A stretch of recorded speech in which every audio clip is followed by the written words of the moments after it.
Assalamualaikum warahmatullahi wabarakatuh. Hari yang agung saat Nabi Muhammad dilahirkan.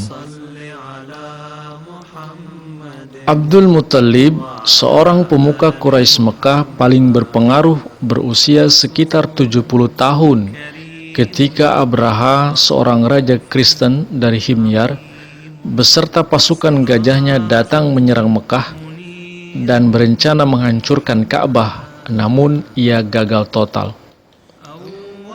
Ketika itu umur Abdullah, putra Abdul Muttalib, sekitar 24 tahun.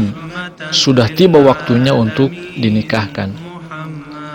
Abdul Muttalib telah menjodohkan Abdullah dengan Aminah, seorang wanita terhormat, putri dari Wahab bin Abdul Manaf, seorang pemimpin suku Zuhra yang disegani dan dihormati.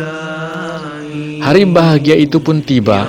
Pernikahan Abdullah bin Abdul Muttalib dan Aminah binti Wahab pun dilangsungkan. Setelah pernikahan, Abdullah dengan Aminah tinggal selama 3 hari di rumah keluarga Aminah. Sesuai dengan adat kebiasaan Arab bila perkawinan dilangsungkan di rumah keluarga pengantin putri.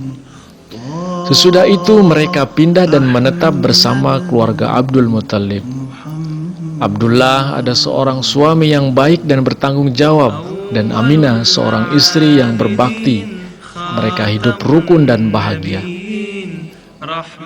Abdullah seorang pedagang, sehingga pada satu kesempatan ia pergi berdagang ke Syam atau Suriah dan meninggalkan Aminah yang saat itu sedang mengandung buah pernikahan mereka.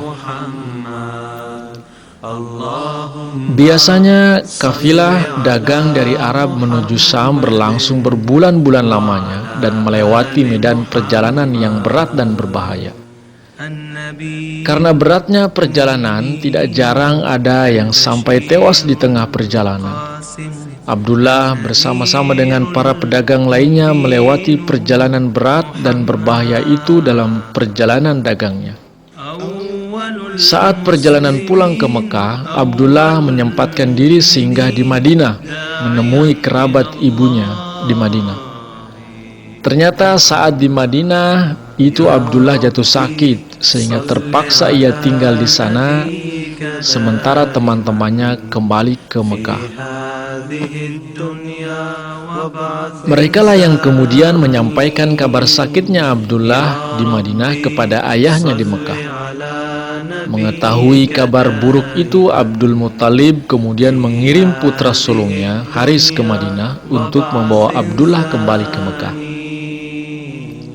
Sesampainya di Madinah, ternyata Haris mendapatkan kabar duka. Abdullah, adiknya itu, telah meninggal dunia sebulan sesudah kafilahnya kembali ke Mekah, dan Abdullah sudah dimakamkan di sana. Haris pun kembali ke Mekah dengan membawa kabar duka tentang kematian Abdullah. Mendapat kabar tentang kewafatan Abdullah, tentu saja Abdul Muttalib pun sangat berduka. Begitu juga dengan Aminah. Tidak terkira kesedihan yang dialaminya. Ia kehilangan seorang suami yang selama ini menjadi harapan kebahagiaan hidupnya. Aminah kini hidup seorang diri. Ia menjanda dan sedang menanti kelahiran buah hati pernikahannya dengan Abdullah. Aminah melewati masa-masa kehamilannya seorang diri, namun ia tetap tabah dan tegar. Bagaimanapun akhirnya hari bahagia itu tiba. Aminah berhasil dengan selamat melahirkan seorang bayi laki-laki. Sebuah anugerah besar dan istimewa bagi Aminah.